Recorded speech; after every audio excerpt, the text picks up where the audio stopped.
एक स्वप्न कोल्हापूरच्या कार्यकर्त्यांचं पूर्ण झालं असं म्हणायचं. कायम कोल्हापूरला पुरोगामी विचाराचं शहर असं संबोधलं जायचं. आज मला वाटतं त्याला कुठेतरी फाटा देत कोल्हापूरकरांनी एक वेगळा निर्णय घेतलेला आहे आणि भारतीय जनता पार्टी, शिवसेना, राष्ट्रवादी महायुतीला साथ दिलेली आहे. कधीच काँग्रेस सोडून हे शहर मतदान करणार नाही अशा वल्गना करणारे माजी पालकमंत्री यांना मोठी चपराक बसलेली आहे. आणि कालसुद्धा सर्व काँग्रेसचे नेते म्हणत होते की आम्ही सत्ता स्थापन करणार आहोत, उद्या आमचे बहुमत होणार आहे. परंतु आज त्यांचं पानिपत कोल्हापूरकरांनी केलेलं आहे. कोल्हापूरकरांचे धन्यवाद.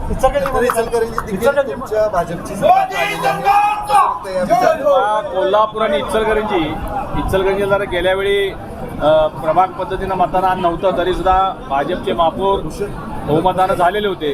परंतु यावेळी आम्ही सन्मान्य मुख्यमंत्री देवेंद्रजी फडणवीस साहेब, उपमुख्यमंत्री एकनाथरावजी शिंदे आणि उपमुख्यमंत्री अजितदादा यांच्या माध्यमातून इथं महायुती केली होती आणि त्या तिघांनाही आम्ही सगळ्यांनी शब्द दिलेला होता.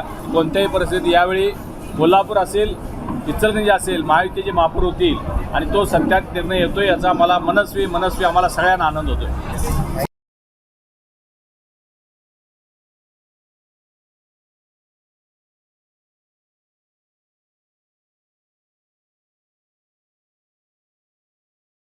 असेच नवनवीन विषय ऐकण्यासाठी लाईक, सबस्क्राईब आणि बेल आयकॉनवरती क्लिक करा.